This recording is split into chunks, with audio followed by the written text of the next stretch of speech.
మైక్లో. ఇంకో పాస్ గారు అన్నారు, అమ్మా ఇవాళ కార్తీక దీపం అవగానే వచ్చేసేయండి అమ్మా అంటాడు. పాస్ గారికి కూడా అర్థమైపోయింది, అమ్మ మిగిలిన సీరియల్ వదిలే అమ్మ, కార్తీక దీపం ఎట్టాక మీరు రాలిగా చెప్పిన రాదు, కానీ కార్తీక దీపం అవగానే వాడికి వచ్చేసేయండి అమ్మ, ప్రార్థన టైం అయిపోయింది, బ్రతుకులాడుతున్నాడు ఈయన. ఏమండి, దేవుని ప్రేమించేవారేనా ఇది? దేవుని ప్రేమిస్తే లోకాన్ని ప్రేమిస్తారా? ఎవడైనాను లోకమును ప్రేమించిన వారిలో దేవుని ప్రేమ ఉండదు. ఉండదు. పిల్లలకి సెలవులు ఇచ్చారు, ప్లే గ్రౌండ్లో ఆటలాడుతున్నారు. ఆ ప్లే గ్రౌండ్ చుట్టూ కాంపౌండ్ వాల్ ఉంది, దాని పక్కనే ఒక రోడ్డు. ఆ రోడ్డు అప్పుడు వెళ్ళేవాడు వెళ్ళకుండా ఆ కాంపౌండ్ వాళ్ళకి కంతుంటే కంతలో కనిపెట్టి చూసాడు. ఇప్పుడు పిల్లలు ఏదో ఆడుతున్నారు, 16 అని ఆడుకుంటున్నారు లేదో ఆటలో. ఇది వెళ్ళిపోవచ్చు కదండి. ఏంటి పిల్లలు లోపల 16 అంటున్నారు? కుతూహలం ఆపుకోలే కనిపెట్టాడు. వాడు ఆడే ఆట ఏంటంటే సన్నగా ఒక బాణంలాగా ఒక బెత్తాన్ని చెక్కారు.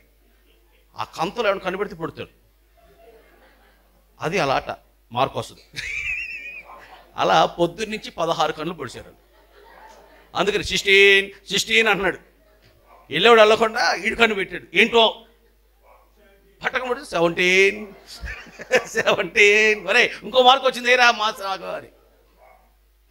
దేమాన్ పడవలా, గెహాజీని పడవలా, ఆకాన్ని పడవలా, యోధాన్ని పడవలా, లోకాన్ని ప్రేమించేవాడిని పొడిచి మార్కులు వేసుకోవట్లే సైతాన్ గడు నరకానికి.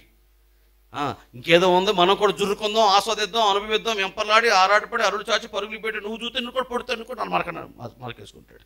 ఏముందమ్మా, శరీరాశ, నేత్రాశ, జీవపుడమ్మ, ఈ తప్ప ఇంకేమున్నాయి ఈ లోకంలో? నేను లోకం ఇచ్చినట్లు కాదు, నా సంతోషాన్ని, నా సమాధానం, నా శాంతిని మీకు ఇస్తాను. లోకమే ఇంత ఆనందం ఇస్తే పరిశుద్ధాత్మ యందు ఆనందం ఇంకెంత గొప్పగా ఉంటుందండి.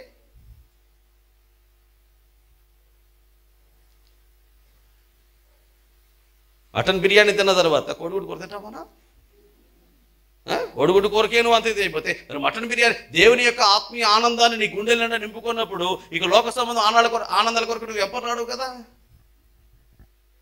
నీ ప్రేమను నాలో పొయ్యి యేసయ్యా అనండి.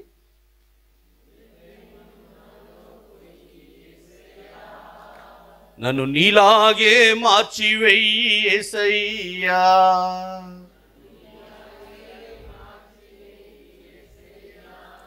యేసయ్యా యేసయ్యా యేసయ్యా యేసయ్యా.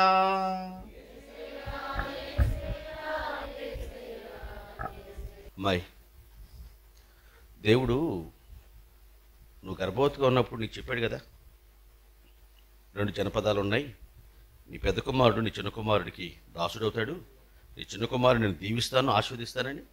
ఇప్పుడు మాట తప్పాడైనా? మాట ఇచ్చి ఈనాడు తప్పాడైనా? అబద్ధం ఆడతాడా? అబద్ధం ఆడక నరుడు అయినావునా? ఎందుకు ఆ చిన్నవాడిని తీసుకెళ్ళి అబద్ధాలు ఆడమని మోసం చేయమని అది పంపించు? నువ్వు తల్లివేనా? ఇప్పుడు పెద్దోడు చిన్నోడు కత్తులు నూరుకుంటున్నారు, ఆడు ఈడు చంపుతాడు, ఈ నాడు చంపుతాడు, నష్టం ఎవరికి? ఈ చిన్నోడిని తీసుకెళ్ళి ఎక్కడో పరాయి వాళ్ళ ఇంటికాడ పలచన బ్రతకాల్సిన అవసరత, దుస్థితి, దుర్గతి, దురవస్థ ఆడికి ఎందుకు తప్పించింది? ఆడికి ఏం తక్కువ? మీ అన్నయ్యల ఇంటికాడ పరాయి వాళ్ళు పంచలు బ్రతకాల్సిన పరిస్థితి ఆడికి ఎందుకు వచ్చింది? నీ మూలం కదా. అసలు తల్లివే నువ్వు? నీ మొహం నాకు చూపించమాక అన్నాడా? ఒక్క మాటేనా అన్నాడా? ప్రేమ సహిస్తుంది, భరిస్తుంది, ఓర్చుకుంటుంది, తట్టుకుంటుంది, తాలుకుంటుంది.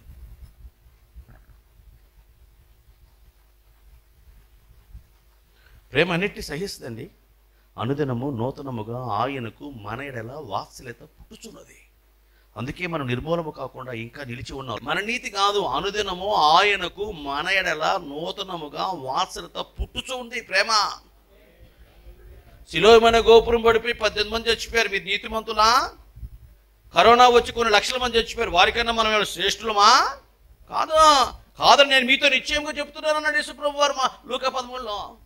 ఒక్క మాట కూడా తన భార్య అనలేదండి. ఎందుకు చెప్పనా అమ్మా? ఎందుకు చెప్పనా? నోరు తెరువలేదా ప్రేమ, బదులు పలుక లేదా ప్రేమ, నోరు తెరువలేదా ప్రేమ,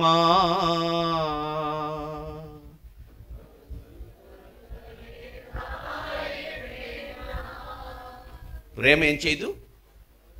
నోర్లు తెరవదు, బదులు పలకదు. ఎంత మాట పడితే అంత మాట అందాం. ఒక మాట మాట్లాడేసయ్యా, నేను నిన్ను విడిపించడానికి అధికారం గలవాడిని అంటాడు పిలాతు. ఏ మాటలు రావా? మాట రాని మన నోటికి పాట నేర్పినాడయ్యా. మాటలు రాని మనకి పాటలు కూడా నేర్పించాడు ఆయన. ఆ మనుషుడు మాటలాడినట్లుగా ఎప్పుడు ఎక్కడ ఎవరు మాటలాడటం ఇంతవరకు మేము చూడలేదన్నారు బండ్రోతులు.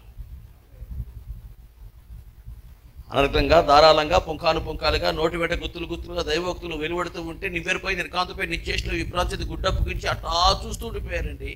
అసలు ఏ మాటలండి ఆ మాటలు! ఆయన కడుపులో నుంచి ఉబ్బికిపోతున్నాయి. మేము ఎప్పుడు ఇంతవరకు చూడలేదు, అలా మాట్లాడే వ్యక్తి మేము చూడలేదని బాబు అని మేము బంధించడానికి వెళ్ళామన్న సంగతి కూడా వాళ్ళు మర్చిపోయారు. అలా మాటలాడగలిగిన వాడు ఒక్క మాట కూడా ఎందుకు మాట్లాడలేదు? మీరెందుకు మాట్లాడతలేదు? ఒక్క మాట కూడా ఎందుకు మాట్లాడలేదంటే ఆయన మాట్లాడితే ఆయన నిర్దోషి అని అర్థమైపోద్ది.